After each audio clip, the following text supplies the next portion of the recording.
ಬಹುತೇಕ ಒಂದು ದಶಕದ ಬಳಿಕ ಜಾತಿ ಗಣತಿಯ ವರದಿ ಸಂಪುಟ ಸಭೆಯಲ್ಲಿ ಮಂಡನೆ ಆಗಿದೆ. ಈ ಜಾತಿ ಗಣತಿ ಬಗ್ಗೆ ಸಾಕಷ್ಟು ರಾಜಕೀಯ ಕೂಡ ಆಯಿತು, ಸಾಕಷ್ಟು ಮಂದಿ ಪರ ವಿರೋಧದ ಹೇಳಿಕೆಗಳನ್ನು ಕೊಡ್ತಾ ಇದ್ರು. ಇವತ್ತು ಕೊನೆಗೂ ಸಿದ್ದರಾಮಯ್ಯ ಸರ್ಕಾರ ಆ ವರದಿಯನ್ನು ಸಂಪುಟದಲ್ಲಿ ಮಂಡನೆ ಮಾತ್ರ ಮಾಡಿದೆ. ಈಗ ಇದರ ಜೊತೆಗೆ ಮುಂದೆ ಏನು ಮಾಡಬೇಕು ಅನ್ನೋದ್ರ ಬಗ್ಗೆ ಈಗಾಗಲೇ ಮತ್ತೊಂದು ವಿಶೇಷವಾದಂಥ ಸಂಪುಟ ಸಭೆಯನ್ನು ಕರೆದು ಅಲ್ಲಿ ನಿರ್ಧಾರ ಮಾಡ್ತೀವಿ ಅಂತ ಹೇಳ್ತಾ ಇದೆ. ಇದರ ನಡುವೆ ಕಾಂಗ್ರೆಸ್ ಪಕ್ಷದ ಸಚಿವರೇ ಇದಕ್ಕೆ ಆತಂಕವನ್ನು ಕೂಡ ವ್ಯಕ್ತಪಡಿಸ್ತಾ ಇದ್ದಾರೆ. ಅತ್ತ ಬಿಜೆಪಿ ಇದು ರಾಜಕೀಯದ ಲೆಕ್ಕಾಚಾರ ಅನ್ನುವಂಥ ಮಾತನ್ನು ಹೇಳ್ತಾ ಇದೆ.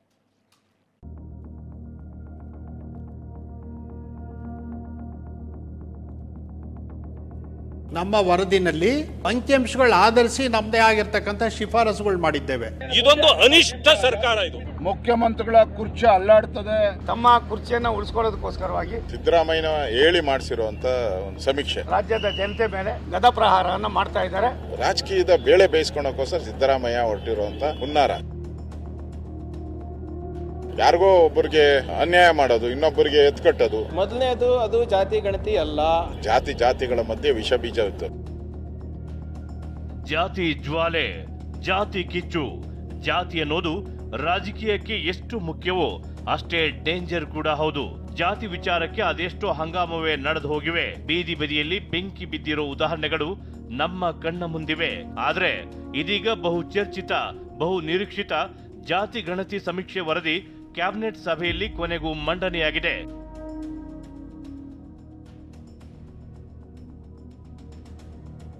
ಸರ್ಕಾರ ಮೊದಲ ಹೆಜ್ಜೆಯನ್ನೇ ಇಟ್ಟೇ ಬಿಟ್ಟಿದೆ. ಇದೇ ವಿಚಾರ ಪರ ವಿರೋಧಕ್ಕೂ ಕಾರಣವಾಗಿದೆ.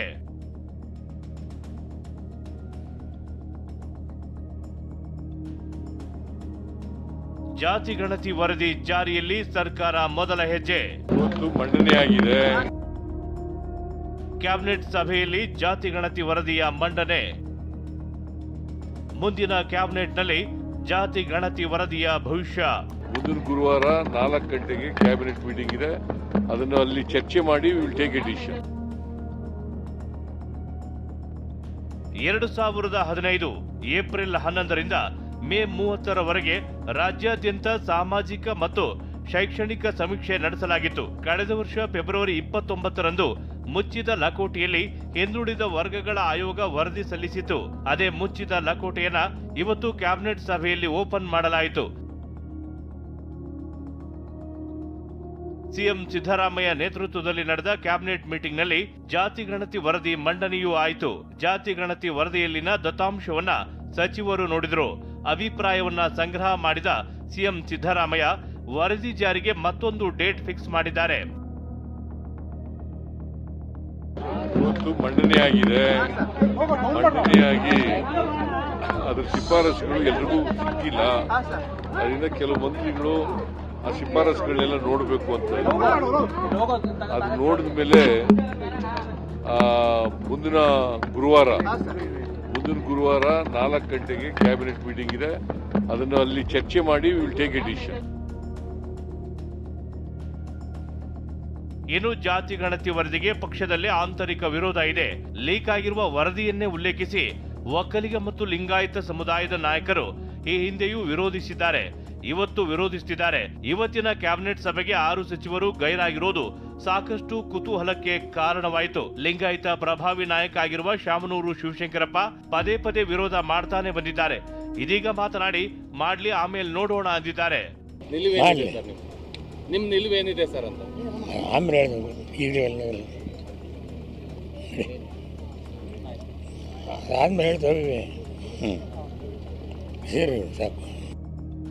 ಜಾತಿ ಗಣತಿಯ ವರದಿಯ ಬಗ್ಗೆ ದಲಿತ ನಾಯಕರು ಮಾತನಾಡಿದ್ದು ಈ ರೀತಿಯಾಗಿದೆ ನೋಡಿ. ಯಾರು ವಿರೋಧ ಮಾಡಲ್ಲ, ಏನು ವಿರೋಧ ಮಾಡಿ ಯಾರು ನೋಡೇ ಇಲ್ಲ. ಅದು ವಿರೋಧ ಮಾಡ್ಲಿಕ್ಕೆ ಪ್ರಶ್ನೆ ಇಲ್ಲ. 17ಕ್ಕೆ ಒಂದೇ ಸಬ್ಜೆಕ್ಟು ಕ್ಯಾಬಿನೆಟ್ಗೆ. ಸೊ ಸಮಗ್ರವಾಗಿ ಚರ್ಚೆ ಮಾಡಲಿಕ್ಕೆ ಸಿಎಂ ಅವರು ಸೂಚನೆ ಕೊಟ್ಟಾರ. ಯಾರು ಕೂಡ ಊಹೆ ಮೇಲೆ ಮಾತನಾಡ್ತಕ್ಕಂಥದ್ದಕ್ಕೆ ಅರ್ಥ ಇರೋದಿಲ್ಲ. ಈಗೇನು ವರದಿನಲ್ಲಿ ವರದಿಗಳಲ್ಲಿ ಏನೆಲ್ಲ ಅಂಶಗಳು ಬಂದಿದ್ದಾವೆ ಅದು ಈಗ ಸಾರ್ವಜನಿಕವಾಗಿ ಬಹಿರಂಗ ಆಗ್ತದೆ. ಅದರಲ್ಲಿ ಜನಾಭಿಪ್ರಾಯ ಏನು ಬರ್ತದೆ ಎಲ್ಲರೂ ನೋಡ್ತಕ್ಕಂಥದ್ದು ಆಗ್ತದೆ. ಮತ್ತು 17ನೇ ತಾರೀಕು ವಿಶೇಷ ಸಂಪುಟ ಸಭೆ ಈ ಒಂದೇ ವಿಷಯದ ಬಗ್ಗೆ ಚರ್ಚೆ ಮಾಡಲಿಕ್ಕೆ ಆ ದಿವಸ ಕರೀಲಾಗಿದೆ. ವರದಿ ನೋಡಿದಾಗ ಅಲ್ಲಿ ಏನಾದರೂ ಲೋಪಗಳು ಕಂಡು ಬಂದರೆ ಖಂಡಿತವಾಗೂ ಅದನ್ನು ಚರ್ಚೆ ಆಗಲಿ.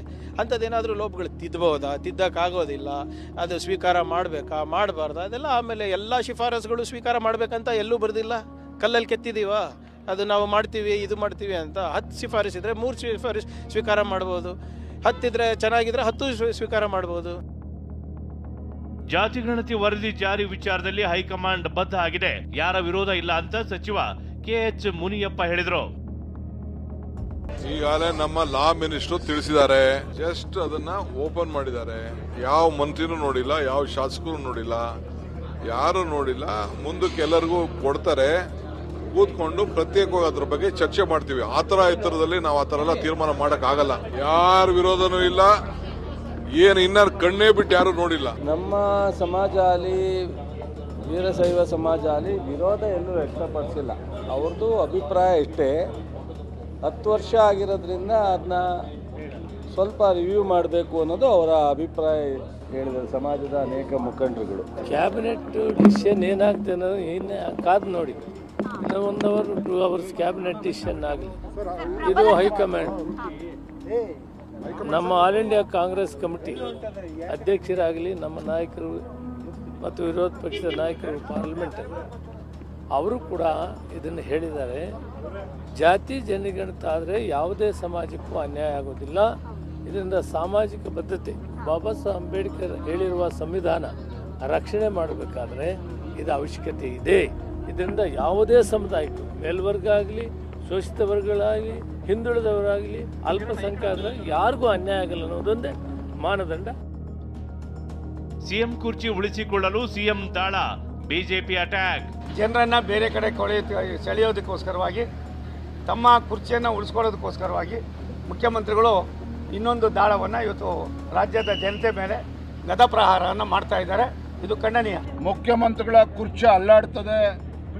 ಯಾವ್ಯಾವಾಗ ರಾಜ್ಯದಲ್ಲಿ ಜನರು ಕಾಂಗ್ರೆಸ್ ಸರ್ಕಾರಕ್ಕೆ ಇಡೀ ಶಾಪ ಹಾಕ್ತಾರೆ, ಆಗ ಮುಖ್ಯಮಂತ್ರಿಗಳಿಗೆ ಈ ಜಾತಿ ಜನಗಣತಿ ನೆನಪಾಗ್ತದೆ. ನಾನು ಹಲವಾರು ಬಾರಿ ಹೇಳಿದ್ದೇನೆ, ಒಂದು ರೀತಿ ಜಾತಿ ಜನಗಣತಿ ಅಂತಕ್ಕಂಥದ್ದು ಬೆದರು ಬೊಂಬೆ ಥರ ಈ ಸಿದ್ದರಾಮಯ್ಯ ಸರ್ಕಾರ ದುರ್ಬಳಕೆ ಮಾಡ್ಕೊಳ್ತಾ ಇದ್ದಾರೆ. ಮುಖ್ಯಮಂತ್ರಿಗಳಿಗೆ ಈ ಸಮುದಾಯಗಳಿಗೆ ನ್ಯಾಯ ಕೊಡಬೇಕು ಅಂತಕ್ಕಂಥ ಯಾವುದೇ ಒಂದು ಪ್ರಾಮಾಣಿಕ ಕಳಕಳಿ ಇಲ್ಲ. ಇದು ಸಿದ್ದರಾಮಯ್ಯನವರ ಒಂದು ಡಿಕ್ಟೇಟ್ ಮಾಡಿ ಬರ್ಸಿರುವಂಥದ್ದು. ಇದು ಸೈಂಟಿಫಿಕಲ್ ಆಗಿಲ್ಲ. ರಾಜ್ಯದ ಎಲ್ಲ ಜನಗಳನ್ನು ಭೇಟಿ ಮಾಡಿ ಸಮೀಕ್ಷೆ ಮಾಡಿದರೆ ಅದಕ್ಕೆ ಯಾರ್ದು ಅಬ್ಜೆಕ್ಷನ್ ಇರಲ್ಲ. ಇದು ಸೈಂಟಿಫಿಕ್ ಆಗಿ ಸಮೀಕ್ಷೆ ಆಗಿದೆ. ಸಿದ್ದರಾಮಯ್ಯನ ಹೇಳಿ ಮಾಡಿಸಿರುವಂಥ ಒಂದು ಸಮೀಕ್ಷೆ. ಸಿದ್ದರಾಮಯ್ಯ ಅವರೇ, ನಿಮ್ಮ ನಾಟಕ ಬೇಕಾಗಿಲ್ಲ ಅಂತ ಪರಿಷತ್ ವಿರೋಧ ಪಕ್ಷದ ನಾಯಕ ಛಲವಾದಿ ಎಚ್ಚರಿಕೆ ಕೊಟ್ರೆ, ಇನ್ನು ಕೇಂದ್ರ ಸಚಿವ ಜೋಶಿ ಕಿಡಿಕಾರಿದ್ರು. ಬರೀ ಕಣ್ಣೊರ್ಸ ಕೆಲಸ, ಸಮಯ ದೂಡೋ ಕೆಲಸ ಮಾಡ್ತಿದ್ದಾರೆ. ಇದೊಂದು ಅನಿಷ್ಟ ಸರ್ಕಾರ. ಇದು ಈ ದರಿದ್ರ ಸರ್ಕಾರ ಹೋಗೋವರೆಗೆ ಈ ವ್ಯವಸ್ಥೆ ಸರಿ ಬರೋದಿಲ್ಲ. ಆದ್ರಿಂದ ನಾನು ಹೇಳ್ತೇನೆ, ಮಾನ್ಯ ಮುಖ್ಯಮಂತ್ರಿಗಳೇ, ನಾಟಕ ನಿಲ್ಲಿಸ್ಬಿಡಿ. ಈ ನಾಟಕ ಬೇಕಾಗಿಲ್ಲ. ನೋಡಿ, ಮೊದಲನೇದಾಗಿ ಕಾಂಗ್ರೆಸ್ ಪಾರ್ಟಿಯ MLAಗಳು, ಕಾಂಗ್ರೆಸ್ ಪಾರ್ಟಿಯ ಮಂತ್ರಿಗಳಲ್ಲಿ ಒಮ್ಮತವನ್ನು ಮೂಡಿಸ್ಲಿ. ಆನಂತರ ಮುಂದಿನ ಸಂಗತಿಯನ್ನು ನಾವು ಮಾತಾಡ್ತೀವಿ.